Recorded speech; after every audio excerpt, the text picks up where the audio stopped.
Glórias ao nosso Salvador e Rei Jesus. Convido a igreja a abrir suas Bíblias no Evangelho segundo escreveu João, no capítulo 18.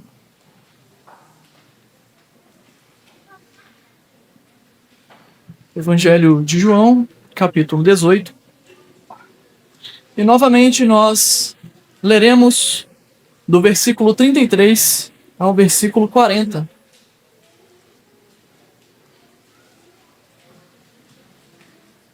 João 18, de 33 a 40. Após a leitura, seremos novamente conduzidos ao Senhor em uma oração. E eu convido o presbítero Carlos do Amaral para nos conduzir em oração após a leitura da palavra. Assim diz a palavra do Senhor. Tornou Pilatos a entrar no pretório. Chamou Jesus e perguntou-lhe: És tu o rei dos judeus? Respondeu Jesus: Vem de ti mesmo esta pergunta, ou te disseram outros a meu respeito?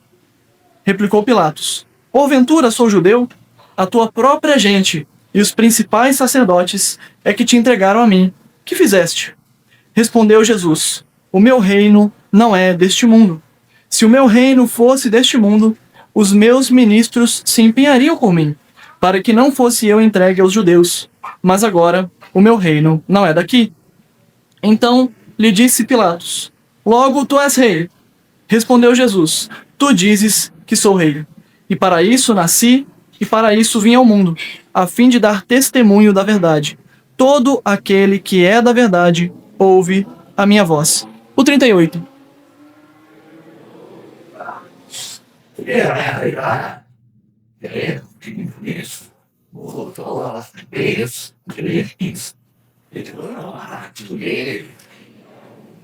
É costume entre vós que eu vos solte alguém por ocasião da Páscoa. Quereis, pois, que vos solte o rei dos judeus? Então gritaram todos novamente: Não este, mas Barrabás. Ora, Barrabás era salteador. Fechemos nossos olhos, curvemos a nossa fronte e oremos mais uma vez ao Senhor. Pai, obrigado pela tua palavra, ó Pai, pelo texto lido, e nós pedimos agora, ó Pai querido, que o Senhor fale conosco, ó Pai. Usa teu servo, use os lábios dele, ó Pai, e que ele possa nos trazer a mensagem que o Senhor tem para os nossos corações, ó Pai. Que nós possamos sair daqui transbordando, ó Pai, com a tua palavra, que o nosso coração seja preenchido, ó Pai, e que nós possamos, ó Pai, acima de tudo, colocar em prática nas nossas vidas. Abençoa, ó Pai, cada irmão, cada irmã que aqui está hoje, ó Pai, porque estão sedentos para ouvir a tua voz, ó Pai. E pedimos também, ó Pai querido, que o Senhor nos dê sempre essa disposição, essa coragem e a vontade de estar aqui junto com os irmãos, ó Pai. Que o Senhor jamais deixe de colocar isso em nosso coração, porque sem a tua palavra, sem a tua condução para nossas vidas, ó Pai, nós não somos nada. Obrigado, meu Pai. É em nome de Jesus que nós oramos agradecidos. Amém, Senhor. Amém. Nós estamos chegando hoje ao final de uma minissérie nesta passagem que trata do julgamento e do interrogatório de Jesus por parte de Pilatos. Pilatos, que era o governante, ou melhor, o governador romano sobre a província da Judéia, nos tempos em que Jesus estava realizando o seu ministério terreno. No domingo passado, nós vimos o que esse julgamento de Jesus nos ensina. Peço para os irmãos da projeção que nos ajudem aqui a relembrarmos o que nós vimos no nosso último sermão. O que o julgamento de Jesus nos ensina. Domingo passado, nós vimos que devemos crer na realeza de Jesus. Quando Pilatos começa a interrogar o nosso Senhor Jesus, ele vai descobrindo algumas coisas importantíssimas acerca da realeza de Cristo. Pilatos estava preocupado de Jesus ser possivelmente um candidato a rei terreno, um candidato a se opor, a levantar um governo que fizesse oposição ao governo romano. Mas Pilatos descobriu pelo menos 3 coisas. Ele descobriu que Jesus é o rei de um reino superior aos reinos terrenos. Não significa que ele creu nisso, mas ele entendeu que o reino que Jesus estava pregando, o reino ao qual ele se referia, não era um reino terreno. Era um reino que vai muito além dos reinos desta terra. Nós devemos crer na realeza de Jesus, porque o reino do nosso Senhor não é restrito a esta terra. É um reino que abarca todas as coisas, toda a criação, todo o universo do nosso Deus. Pilatos continuou então o seu interrogatório e descobriu qual foi a razão pela qual Jesus veio a este mundo. A razão pela qual ele nasceu. Nós devemos crer na realeza de Jesus, pois Jesus é o rei que veio para dar testemunho da verdade. Jesus, então, anunciou para Pilatos que a razão da sua vinda, da sua encarnação, do fato de ele estar ali, naquele momento, era justamente para testemunhar a verdade, anunciar a verdade do Pai. E aqueles que são da verdade ouvem a sua voz. E em terceiro lugar, nós vimos também que devemos crer na realeza de Jesus, pois Jesus é o Rei justo e sem pecado algum. Pilatos chegou à conclusão, no versículo 38, que não havia nenhum crime do qual Jesus estava sendo acusado.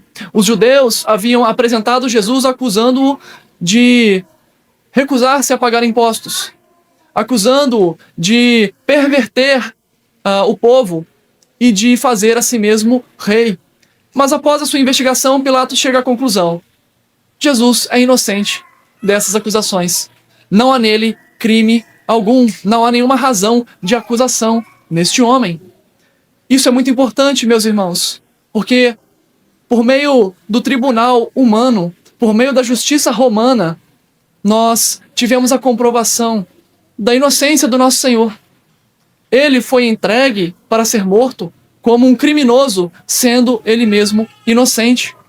Ele morreu carregando sobre si as nossas transgressões. Ele que não tinha transgressão alguma. E por isso a sua justiça tem valor para nós. Por isso nós somos justificados. Pois a sua justiça, então, é imputada a todo aquele que nele crê. João escreve esta passagem, dá ênfase a esses pontos, porque ele quer justamente explicar isso para os seus contemporâneos, para os crentes que viveram cerca de 40 a 50 anos depois da morte de Cristo. Ele está querendo mostrar que Jesus Cristo é o verdadeiro rei, um rei justo, um rei sem pecado algum, um rei que veio para testemunhar, ensinar, anunciar a verdade de Deus. Mas se nós olharmos para o comportamento humano nessa passagem, nós aprendemos outras importantes lições. Nós aprendemos algo acerca da nossa própria natureza pecaminosa, das nossas expectativas erradas no Senhor Jesus. Nós aprendemos acerca da nossa incredulidade. E, portanto, o tema que nós vamos trabalhar no sermão desta noite é: devemos nos arrepender do nosso pecado. Ou melhor, devemos nos arrepender da nossa incredulidade. O julgamento de Jesus nos mostra quão incrédulo pode ser o povo. O quão incrédulo pode ser alguém que está diante da própria verdade, ouvindo a própria verdade, e ainda assim não crê nela. Portanto, vejamos agora, a partir do versículo 38. Nós lemos novamente todo o texto, mas o sermão dessa noite vai se deter principalmente nos versículos 38, 39 e 40. Então nós devemos nos arrepender do nosso pecado da incredulidade, primeiramente, pois nós rejeitamos a verdade de Cristo. E isto nós podemos ver no versículo 38, no comportamento de Pilatos. Perguntou-lhe Pilatos: que é a verdade? Pilatos, depois de interrogar Jesus, fazer uma série de perguntas e receber a resposta do propósito da vinda de Jesus, que era para dar testemunho da verdade, ele simplesmente se volta para o Senhor Jesus e faz uma pergunta sem a pretensão de ser respondido. Uma pergunta, na verdade, desinteressada. Ele pergunta: o que é a verdade? Nós chegamos a dizer no último sermão que Pilatos tinha uma mente provavelmente helenizada, ou seja, fortemente pautada no pensamento grego. Os romanos haviam conquistado várias regiões da terra, havia já se tornado um grande império, e um dos impérios que foi conquistado pelos romanos foi justamente o Império Grego. Mas os romanos não eliminaram as influências gregas, pelo contrário, eles as absorveram ao máximo, de modo que o pensamento romano reflete muito do pensamento grego. E algo que os gregos sabiam fazer muito bem era filosofia. Quando Pilatos vê então Jesus falando acerca de um reino que vai além deste reino, quando vê Jesus falando acerca de uma verdade, seja ela qual for, Pilatos começa possivelmente a imaginar que estava diante não de um revolucionário, mas de um filósofo, de um pensador. E isso não era uma ameaça para Roma. Ser filósofo, ser um pensador, não era crime. E ele não deveria ser condenado por isso. Portanto, ele desdenha daquilo que Jesus disse. Sabemos que o nosso Senhor Jesus é o caminho, a verdade e a vida. E que ninguém vai ao Pai senão por meio de Jesus. E Pilatos pergunta justamente para quem é a verdade. O que é a verdade? Dificilmente nós podemos nos lembrar de outra pessoa que esteve tão diante da verdade, que estava falando frente a frente com a verdade, que fez uma pergunta tão direta para a verdade e que ainda assim não creu na verdade. Pilatos mostra aqui um desinteresse na verdade do Senhor. Ele demonstra aqui uma completa rejeição da verdade de Cristo. Ele opta então por não comentar a afirmação que Jesus faz acerca da verdade, ele a rejeita e agora se direciona para aquilo que era realmente o seu interesse: resolver uma questão política, resolver uma questão que estava tumultuando a sua agenda como governador. Ele então se volta para os judeus. Era a ocasião da Páscoa, e para não se contaminarem, não ficarem cerimonialmente impuros para poder comer da Páscoa, para poder participar da celebração da Páscoa, os judeus não entravam em lugares de gentios. E o governador romano, Pilatos, era um gentio. Portanto, durante todo esse julgamento, eles permanecem do lado de fora do pretório, da residência do governador, aguardando as decisões e esperando então o veredito de Pilatos. Pilatos então sai e anuncia esta verdade que nós exploramos no último sermão e que é tão reconfortante para nós cristãos: eu não acho nele crime algum. Ele estava ali diante, de acordo com o seu entendimento, de um homem que não oferecia perigo. E ele então determina: não há nele crime algum. Ele rejeita as acusações que os judeus haviam apresentado, dizendo que Jesus era um revolucionário, alguém que se recusava a pagar tributos, alguém que estava pervertendo ali a sociedade judaica. E ele diz: olha, isso que vocês estão falando é mentira. E naquele ponto ele já havia entendido uma coisa: os judeus queriam a morte de Jesus por inveja. Quando nós lemos essa mesma passagem em outros, no relato de outros evangelistas, nós vemos que Pilatos chegou a essa conclusão de que Jesus estava sendo entregado pelos romanos porque eles tinham inveja. Porque quando Jesus pregava, as multidões o ouviam, as multidões iam até ele. Então os líderes religiosos, os fariseus, os saduceus, os principais sacerdotes, estavam sempre procurando uma ocasião para acusar Jesus, para encontrar algum crime nele, algo que eles nunca conseguiram fazer. Então, tentaram de qualquer forma, nesse momento, convencer Pilatos de que Jesus era perigoso. Perigoso para Roma e que deveria ser morto. Mas Pilatos entendeu e disse: não há nele crime algum. Mesmo declarando a inocência de Jesus, nós percebemos aqui que Pilatos não foi afetado pela verdade. Ele não creu na verdade.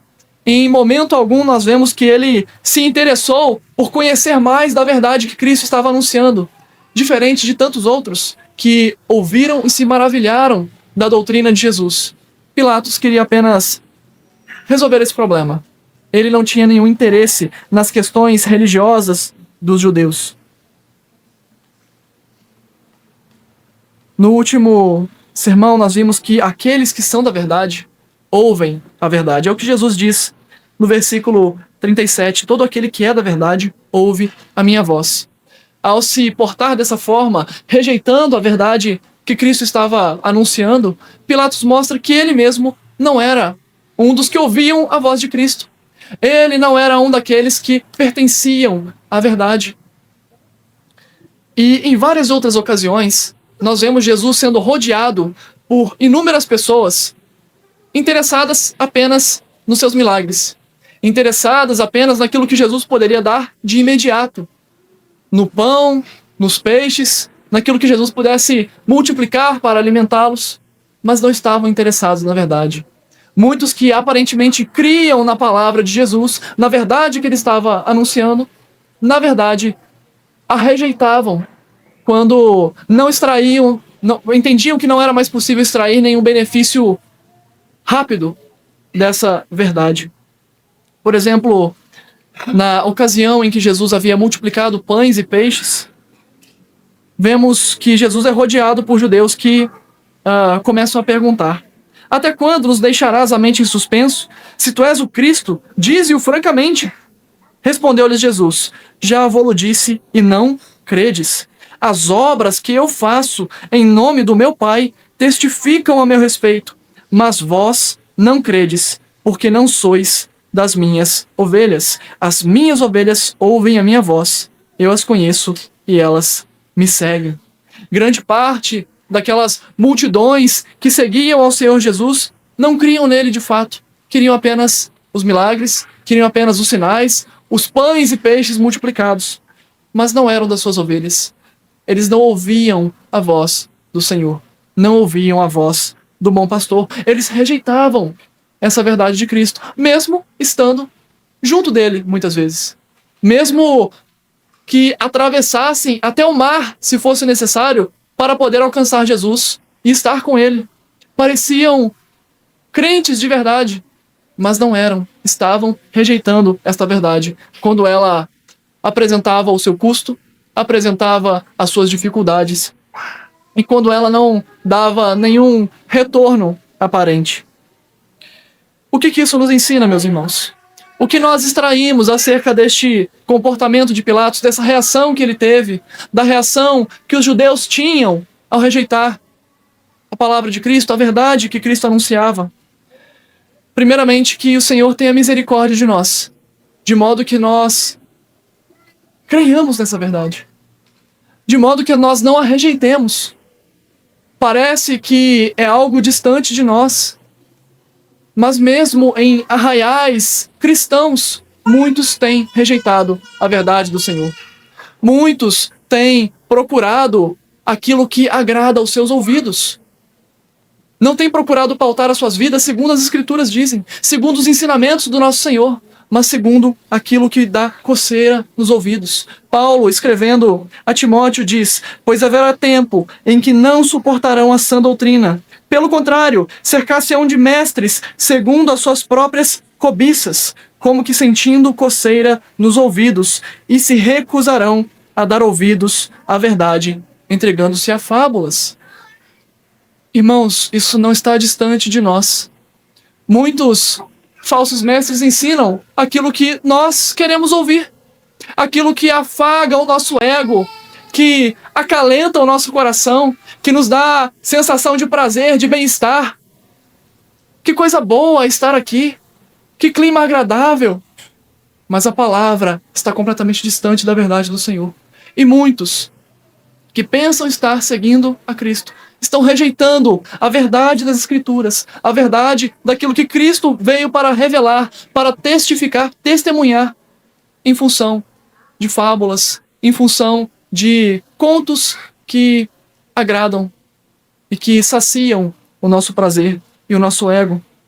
Nós devemos nos atentar a isso e nos arrepender se porventura temos rejeitado a verdade de Cristo, buscando fora da sua palavra o norte para a nossa vida, o guia para as nossas condutas diárias.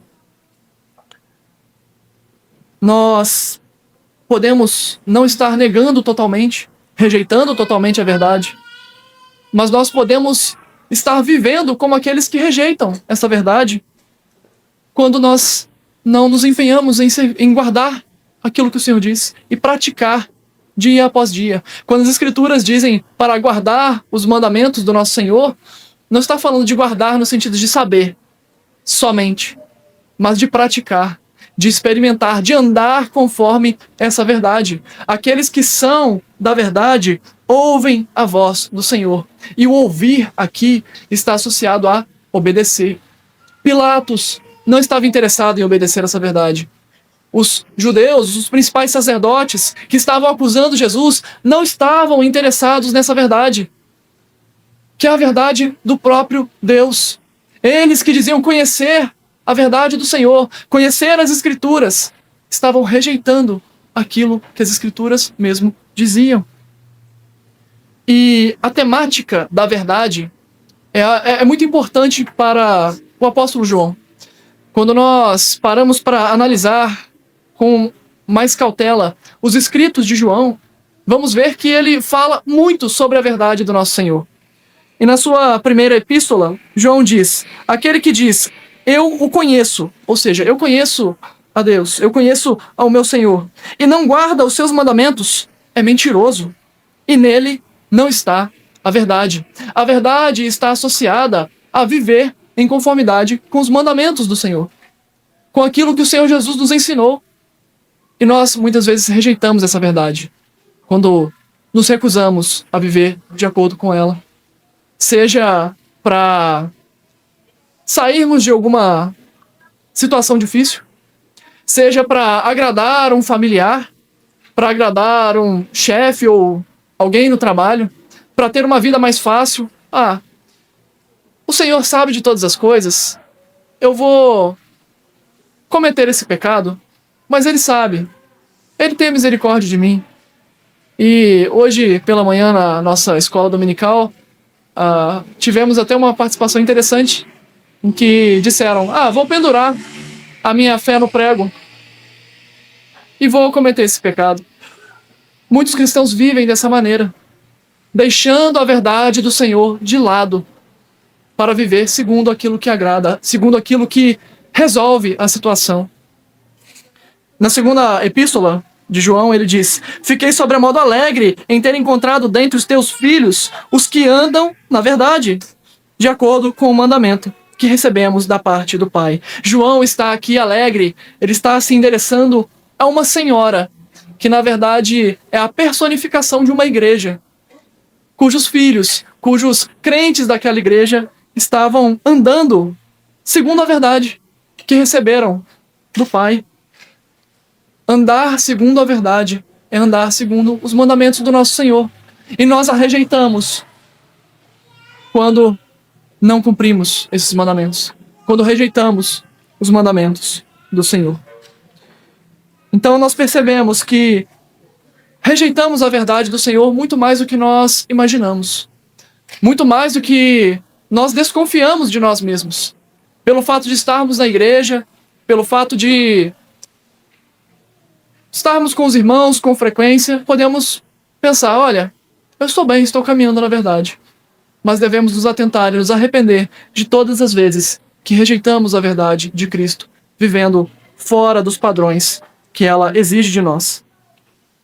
Temos um sério dever que envolve a nossa responsabilidade, que é conhecer essa verdade, aceitar essa verdade e praticar essa verdade.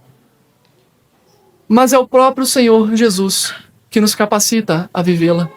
Ele é quem efetua em nós tanto o querer quanto o realizar. Ele conhece as nossas fraquezas.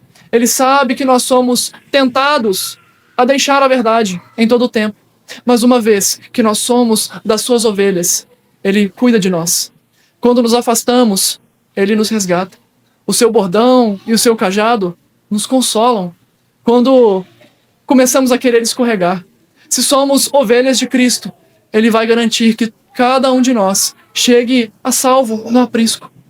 Mas nós devemos, de fato, nos empenhar em viver, em aceitar, em colocar essa verdade em prática todos os dias, certos de que o nosso bom pastor está conosco, nos conduzindo, e que nós estaremos na glória com Ele, onde experimentaremos essa verdade de forma plena, sem pecado, sem nenhuma tentativa de nos afastarmos do seu aprisco. Além de percebermos que podemos estar rejeitando a verdade de Cristo, esse texto nos mostra ainda mais uma verdade acerca da nossa situação. Nós devemos nos arrepender da nossa incredulidade, pois muitas vezes negamos a Cristo devido a nossas expectativas erradas. É o que vemos nos versículos 39 e 40. Aqueles que têm aberto, leiam, por favor, o versículo 39.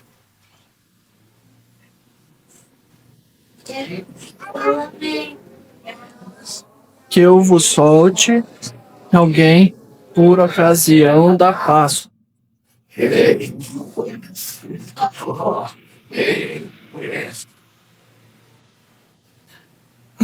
Apesar de não ter encontrado nenhum crime em Jesus, Pilatos não resolve a situação.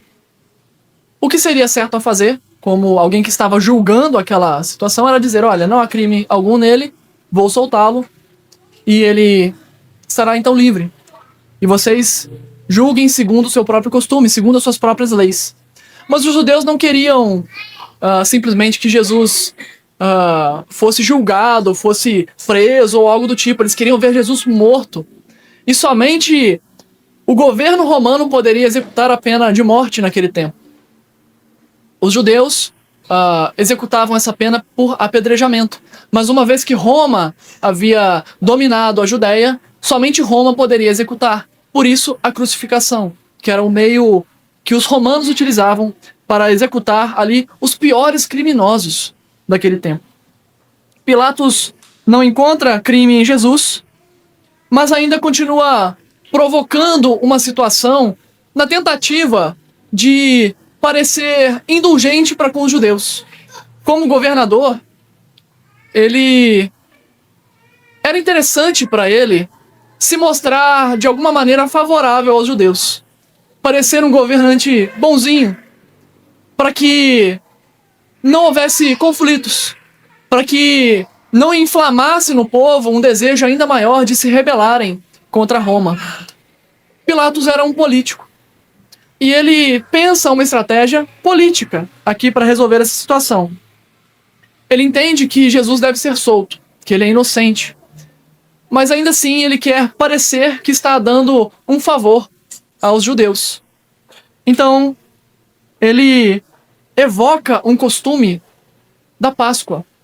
Nós não sabemos muito bem como funcionava esse costume. Não sabemos se foi Pilatos quem o inventou ou se algum outro governador que passou pela Judéia instituiu isso e Pilatos continuou. Mas era comum que durante a Páscoa, para mostrar uma certa indulgência para com os judeus, os romanos libertassem um criminoso. E ele menciona esse favor, essa indulgência, essa anistia pascal, dizendo: é costume entre vós que eu vos solte alguém por ocasião da Páscoa. Quereis, pois, que vos solte o rei dos judeus? Então, parece aqui que ele está com a situação toda sob controle. ele oferece para os judeus uma possibilidade de escolher quem vai ser solto. Só que as opções ali eram apenas duas: Jesus e Barrabás. Nós veremos daqui a pouco, no versículo 40, que Barrabás era um criminoso perigoso. Então Pilatos, de certa maneira, imaginava que estava dando uma opção para os judeus que só tinha uma resposta possível: Jesus, soltem Jesus. Mas, na verdade, os judeus tinham uma expectativa completamente errada acerca de Jesus. Eles esperavam que Jesus fosse o Messias, rei, que viria para restaurar a glória do reino de Israel e para expulsar os romanos e, por que não, reconquistar toda a terra prometida. Mas Jesus não atendeu a essas expectativas. Jesus, em momento algum, pretendeu ser este rei, este governante militar.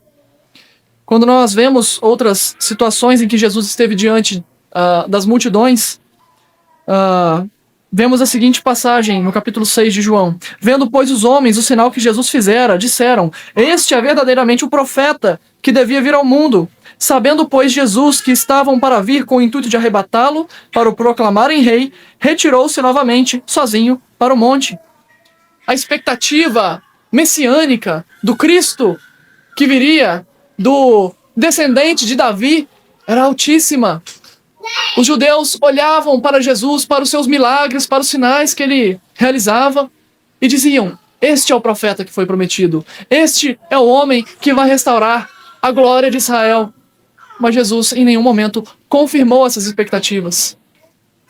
Então, quando chega o momento dos judeus escolherem entre Jesus e Barrabás, eles negam Jesus, porque Jesus havia frustrado suas expectativas.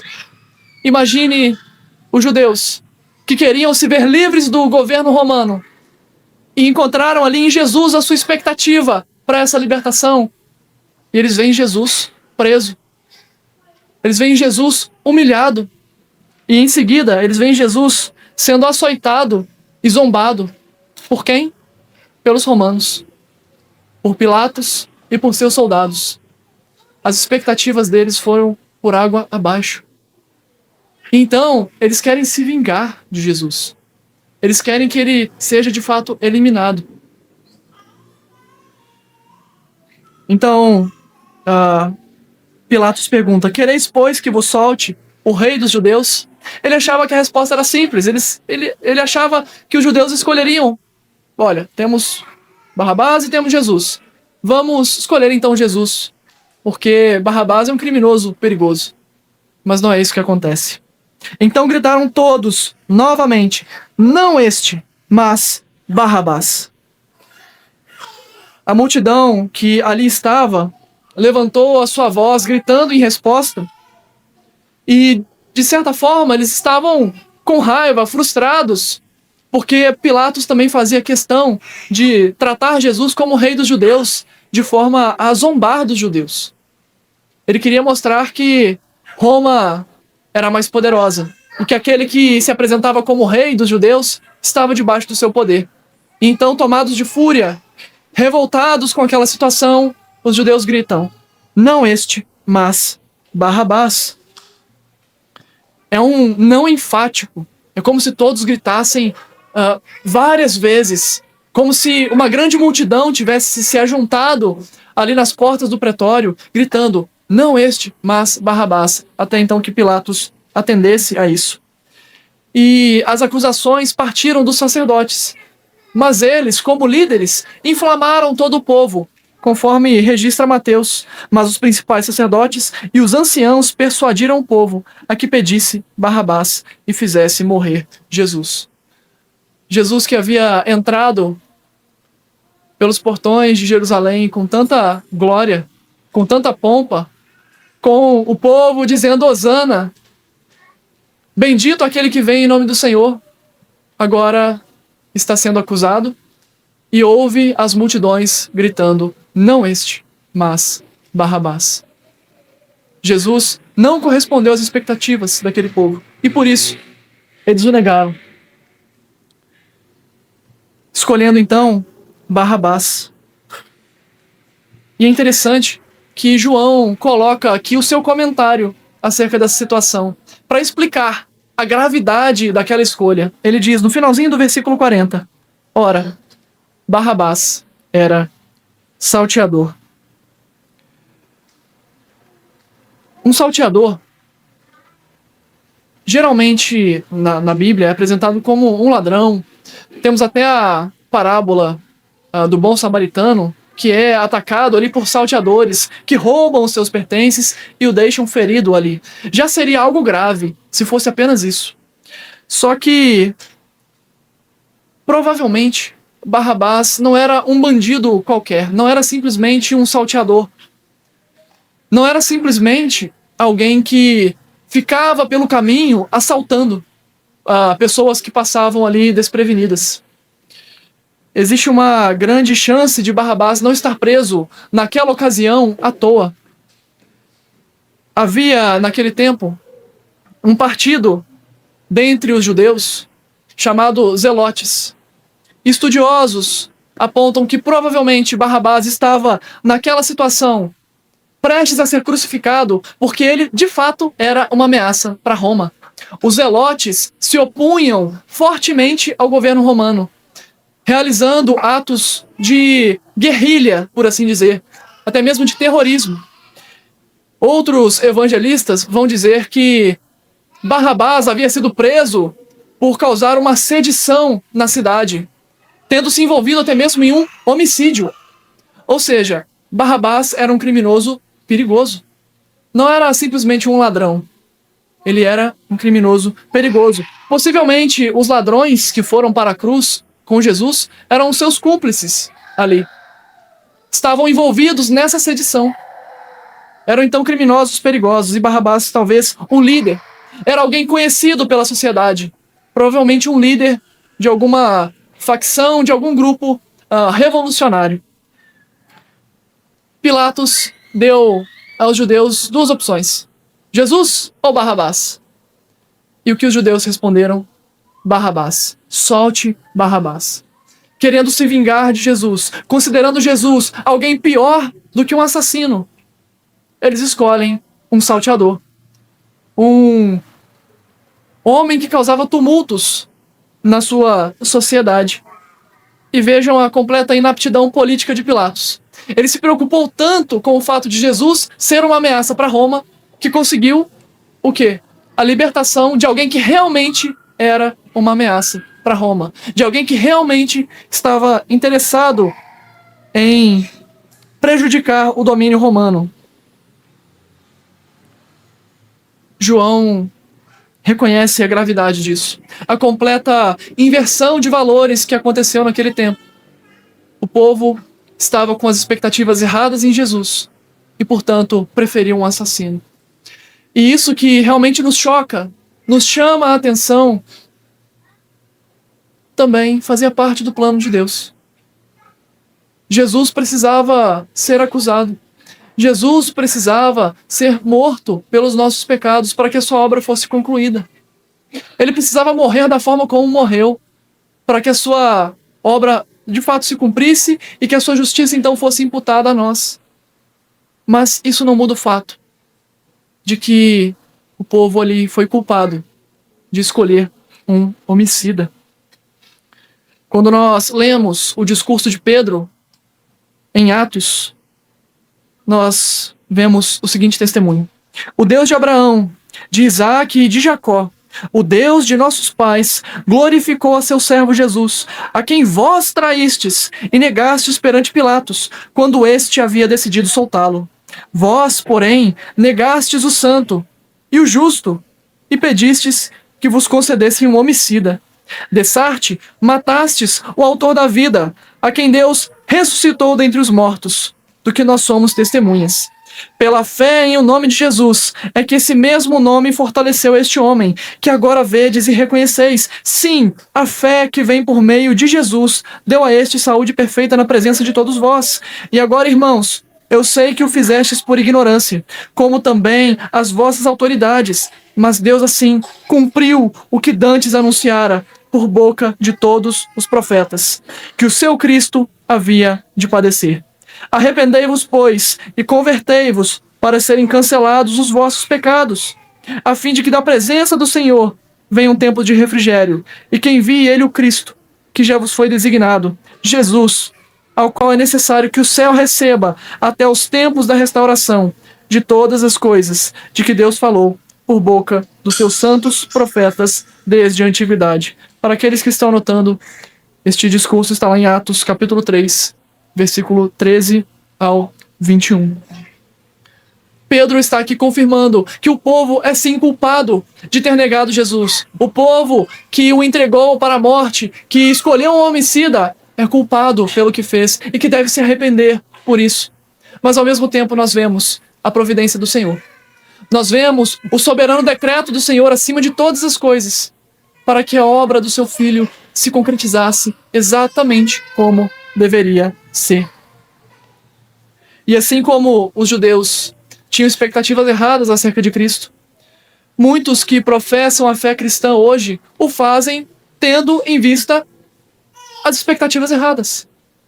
Muitos dentre nós, e talvez nós mesmos, estejamos buscando a Cristo, servindo a Cristo, frequentando igrejas pelas motivações erradas. Nós, muitas vezes, não estamos interessados na verdade do Senhor. Nós estamos interessados, assim como as multidões, nas bênçãos. Nós estamos interessados em uma situação que nos seja agradável, que nos seja confortável. Ainda no nosso país, mesmo já havendo oposições à nossa fé, em muitos lugares, ser cristão é bem visto. Ser cristão pode ser confortável. Pode promover ali um bom círculo social, uma boa rede de contatos, e muitos de nós, muitas vezes, estão seguindo a Cristo por aquilo que é periférico, por aquilo que está ao redor, não por aquilo que Ele realmente requer de nós. Não porque nós queremos cumprir a vontade de Deus, servir ao Senhor, glorificar a Deus, mas por outras razões. Muitos esperam que Jesus traga uma situação de bem-estar. Muitos colocam em outros governantes, em outras pessoas, as expectativas e a solução da nação, a solução para os problemas do lar. Esperamos que Deus nos abençoe, mas nós estamos negando a Cristo. Estamos muitas vezes vivendo de uma maneira que a nossa boca diz uma coisa, a nossa boca professa uma fé, mas os nossos atos, a nossa mentalidade, a nossa forma de pensar nega a Cristo. Nós devemos nos arrepender se porventura temos sido culpados deste pecado. Nós devemos nos arrepender se temos negligenciado essa verdade e escolhido outros em lugar de Cristo. Há uma curiosidade muito interessante que os comentaristas trabalham aqui nessa passagem. O nome Barrabás é curioso. É um nome aramaico que significa filho do pai. E aqui os judeus estavam escolhendo um filho de um pai qualquer, em detrimento do filho do Pai Celestial. Estavam escolhendo um homem culpado de homicídio e deixando de lado aquele que é a verdade. Estavam deixando de lado aquele que veio para revelar o Pai, aquele que em todo o tempo, por seus sinais e por suas palavras, revelava não somente aquilo que deveria ser feito, como se viver, mas estava revelando o próprio Deus. Cristo é a plena revelação do nosso Deus. Que o Senhor nos ajude de modo que nós não o rejeitemos, que nós não o neguemos. O nosso rei veio para um propósito muito maior do que restaurar uma nação ou conceder bênçãos temporais para os cristãos. Por mais que isso seja possível, por mais que nós sejamos abençoados pelo Senhor com ricas bênçãos todos os dias, Mas não é para este fim principal que ele veio. Ele veio para redimir o pecador. Ele veio para revelar o Pai. Ele veio para dar testemunho da verdade. Ele foi anunciado desde os tempos antigos por boca dos profetas. E antes mesmo disso, ele foi anunciado pelo próprio Deus a Adão e Eva quando pecaram. Este Redentor foi anunciado muito antes de que os profetas estivessem anunciando a palavra do Senhor. E ele veio. Ele veio e cumpriu plenamente a sua obra. Ele foi moído por nossas transgressões, como nós lemos em Isaías, capítulo 53.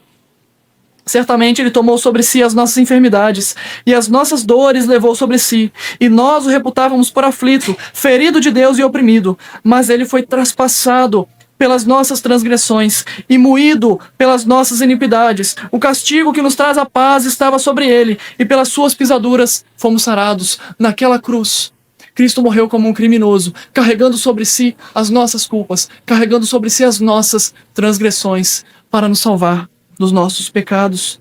Todos nós andávamos desgarrados como ovelhas, cada um se desviava pelo caminho, mas o Senhor fez cair sobre ele a iniquidade de nós todos. Ele foi oprimido e humilhado, mas não abriu a boca. Como o cordeiro foi levado ao matadouro, e como ovelha muda perante os seus tosqueadores, ele não abriu a boca. Nós vemos isso em todo momento da condenação de Jesus, desde que foi traído por Judas, até o momento em que foi morto na cruz. Ele não proferiu nenhuma defesa. Ele, tendo poder para sair daquela situação, tendo poder para descer daquela cruz, ele não o fez por amor de nós, para que nós fôssemos salvos das nossas transgressões. O nosso rei morreu por nós naquela cruz. Por juízo opressor foi arrebatado, e de sua linhagem, quem dela cogitou? Porquanto foi cortado da terra dos viventes, por causa da transgressão do meu povo, foi ele ferido. Designaram-lhe a sepultura com os perversos, mas com o rico esteve na sua morte, posto que nunca fez injustiça, nem dolo algum se achou em sua boca. Nosso Senhor, o nosso Rei, justo, sem pecado algum, cujo reino vai além deste mundo, que abrange todas as coisas, as que podemos ver e as que não podemos. Um rei com um reino firmado na verdade, sofreu todas essas coisas por amor de nós. Nós, como suas ovelhas, devemos ouvir a sua voz. Devemos nos arrepender da nossa incredulidade. Devemos nos arrepender das vezes em que buscamos o Senhor por razões supérfluas, por razões particulares que são mesquinhas, que não estão firmadas na sua verdade, meramente por interesses. Nós devemos buscá-lo a fim de glorificá-lo e viver, então, a sua verdade. Já concluindo, meus irmãos, João estava procurando mostrar para os seus contemporâneos a realeza de Jesus. Mostrar a sua inocência diante das acusações. Mostrar que ele realmente é o rei, o Messias prometido, mas não como os judeus esperavam.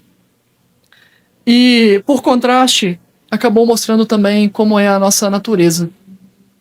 Natureza incrédula, natureza interesseira, uma natureza que carece da graça do Senhor. E a boa notícia é que essa graça nos foi concedida por Cristo. Todo aquele que nele crê tem a vida eterna.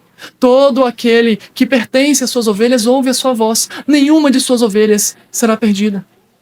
Arrependamos-nos então dos nossos pecados de incredulidade e busquemos ao Senhor, certos de que Ele nos acolhe como filhos seus. Ele nos corrige, Ele nos instrui, e que um dia estaremos face a face com o nosso Senhor, que tudo isso sofreu, que passou por toda essa humilhação para que fosse então glorificado, e com ele nós também seremos glorificados. Creia no Rei dos Reis, Jesus Cristo, o nosso Senhor, Rei justo, Rei poderoso, Rei verdadeiro. Que Ele assim nos habilite a viver consoante essa verdade.